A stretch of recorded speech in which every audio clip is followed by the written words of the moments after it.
Fever series के पहले episode में मैंने बात की थी कि फ़ीवर है क्या?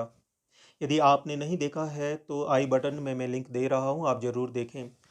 आज मैं बात करूँगा पैटर्न्स ऑफ फ़ीवर के बारे में, मतलब फ़ीवर कितनी तरह का होता है।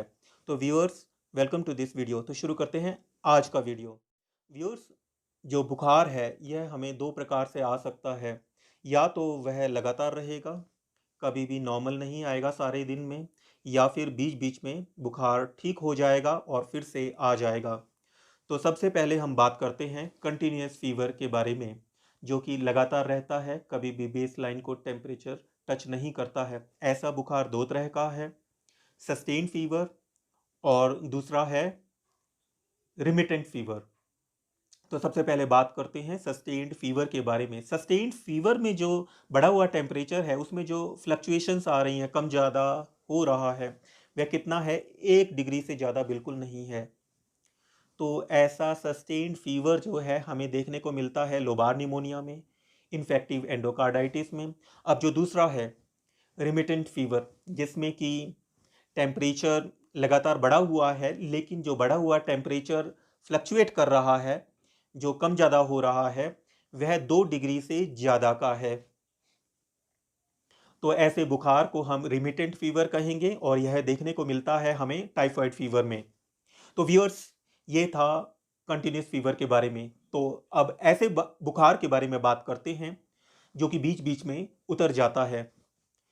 तो सबसे पहला है इंटरमिटेंट फीवर।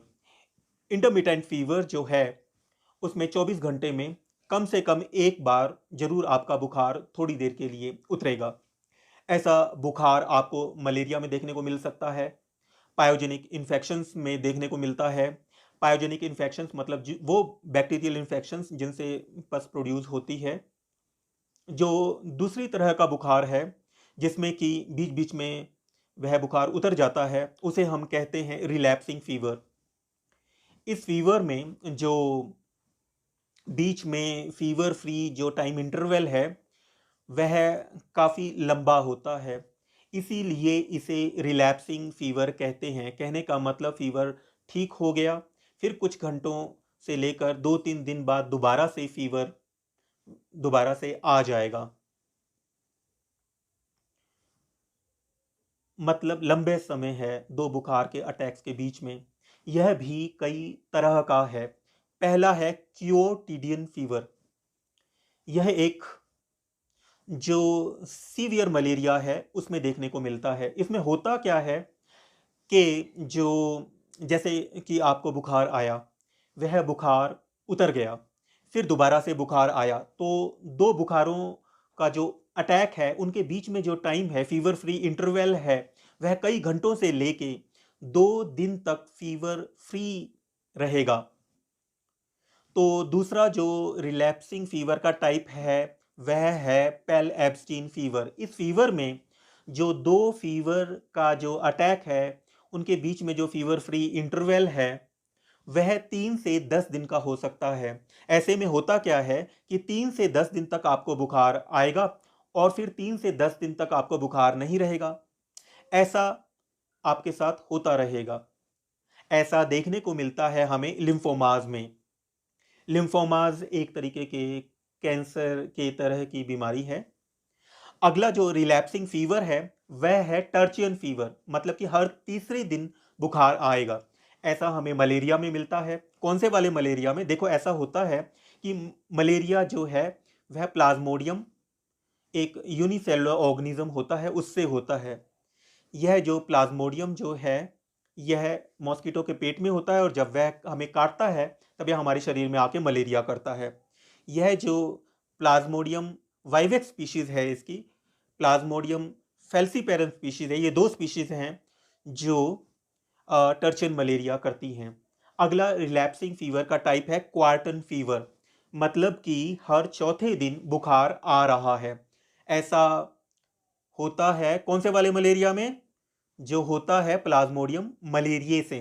तो व्यूअर्स, यह तो था बुखार के बारे में। एक और बुखार है, वह है इवनिंग राइज ऑफ टेम्परेचर, मतलब कि सिर्फ शाम को बुखार होगा। ऐसा टीबी में हो सकता है, लिम्फोमा में हो सकता है, एक और बुखार होता है जिसे हम ड्रग फीवर कहते हैं।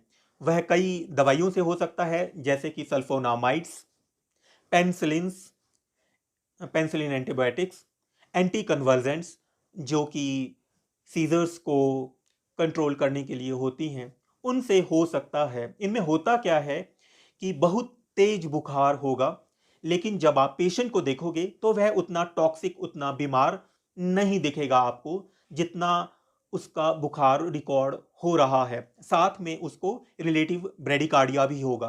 पिछले एपिसोड में मैंने बताया था कि जब आपका बुखार बढ़ेगा, जितना हर 1 डिग्री फ़ारेनहाइट टेम्परेचर बढ़ने के साथ में आपकी जो पल्स रेट है, आपका हार्ट रेट है, वह 10 बढ़ेगा। यदि ऐसा नहीं होगा तो हम उसे रिलेटिव ब्रेडिकार्डिया कहेंगे। एक और बुखार होता है जिसे हम कहते हैं फैक्टिशियस फीवर। मतलब कि जो book false elevation of temperature का हुआ, नकली एलिवेशन हुआ है। यह कैसे हुआ है?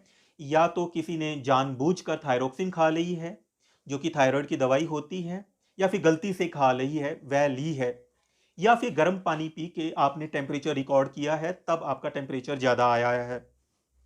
एक और बुखार होता है जिसे हम फिब्राइल न्यूट्रोपीनिया कहते हैं। यह बुखार नॉर्मली हमें उन लोगों में मिलता है जिनमें कि इम्यून सिस्टम वह इम्पेयर्ड है, वह काम नहीं कर रहा है।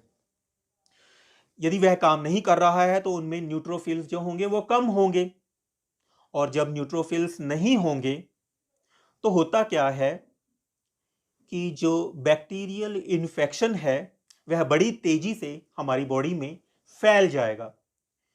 यह एक बड़ी ही मेडिकल इमरजेंसी है जिसमें कि जल्दी से जल्दी मेडिकल अटेंशन मिलना चाहिए। जब भी फीवर हो आपको, तो एक और चीज़ को आपको देखना है कि बुखार के साथ साथ आपके शरीर में कहीं पर कोई रैश तो नहीं है, स्किन पर कोई निशान तो नहीं है।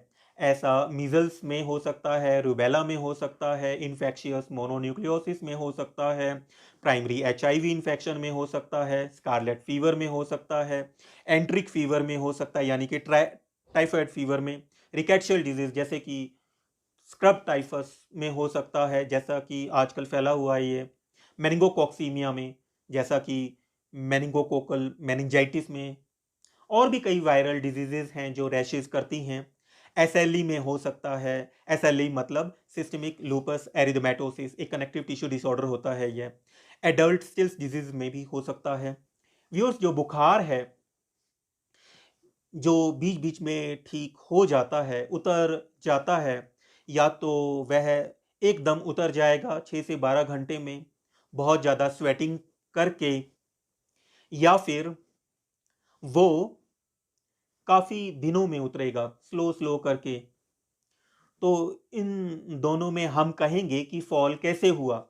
फीवर फॉल बाय क्राइसिस, जब 6 से 12 घंटे में एकदम जल्दी से उतर गया और बहुत ज़्यादा स्वेटिंग हुई। ऐसा हमें देखने को मिलता है लोबार निमोनिया में, एंट्रिक फीवर में, जिसमें कि कॉम्प्लिकेशन हो गई है, गॉल ब्लैडर की परफोरेशन हो गई है, या फिर सेप्टिसीमिया में। सेप्टिसीमिया मतलब कि जो इन्फेक्शन है वह पूरे ब्लड में, पूरी बॉडी में फैल चुका है। या फिर जो स्लो स्लो काफ़ी दिनों में जो आपका फीवर कम होता है, उसमें कहेंगे फॉल बाय लाइसिस। व्यूअर्स, अगले एपिसोड में हम बात करेंगे पायरेक्सिया ऑफ अननोन ओरिजिन के बारे में। कैसा लगा ये वीडियो? अच्छा लगा तो लाइक करें, कमेंट करें, शेयर करें, और चैनल को सब्सक्राइब करके बेल बटन जरूर दबाएं और ऑल वाला ऑप्शन चूज करें। तो मिलते हैं अगले वीडियो में। गुड बाय, जय हिंद।